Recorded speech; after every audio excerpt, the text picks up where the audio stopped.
पूरे देश में सीएए लागू होते ही जामिया मिलिया से लेकर असम तक विरोध प्रदर्शन शुरू हो गए। लोकसभा चुनाव से पहले केंद्र सरकार के इस फैसले से खासतौर से असम और बंगाल में खलबली मच गई। सीएए लागू होने से पाकिस्तान, बांग्लादेश और अफगानिस्तान से आए गैर मुस्लिम लोगों को भारत की नागरिकता मिल जाएगी।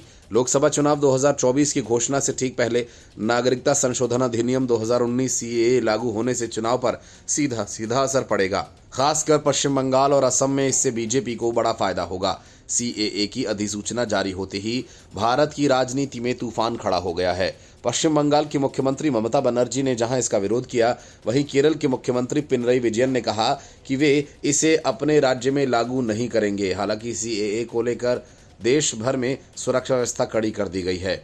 हालांकि सीएए को लेकर सुरक्षा व्यवस्था पर ध्यान दिया गया है। सीएए की अधिसूचना लागू होने से पश्चिम बंगाल में मतुआ समुदाय में खुशी की लहर है और वे इस मौके पर इसे नई आज़ादी के रूप में मना रहे हैं। सीएए के माध्यम से मोदी सरकार ने पश्चिम बंगाल पर निशाना साधने का प्रयास किया। पश्चिम बंगाल हर चुनाव में मोदी सरकार के लिए टेढ़ी खीर साबित होता है। तमाम कोशिशों के बाद भी बीजेपी ममता बनर्जी के गढ़ को ढहाने में कामयाब नहीं हो पाई है।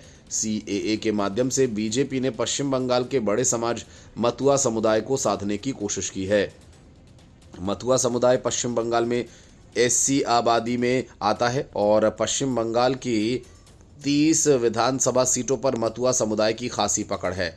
मतुआ समुदाय ऐसा शरणार्थी समुदाय है जो लंबे समय से भारत की नागरिकता की मांग करता आ रहा है। मतुआ समुदाय का एक धार्मिक आंदोलन भी शुरू हुआ था और इस आंदोलन की मूल भावना थी कि समाज में चतुर्वर्ण व्यवस्था को खत्म करके समान समाज की स्थापना करना चाहिए। इसकी शुरुआत हरिचंद्र ठाकुर ने की थी। आज़ादी के बाद हरिचंद्र ठाकुर का परिवार भारत आकर पश्चिम बंगाल में बस गया।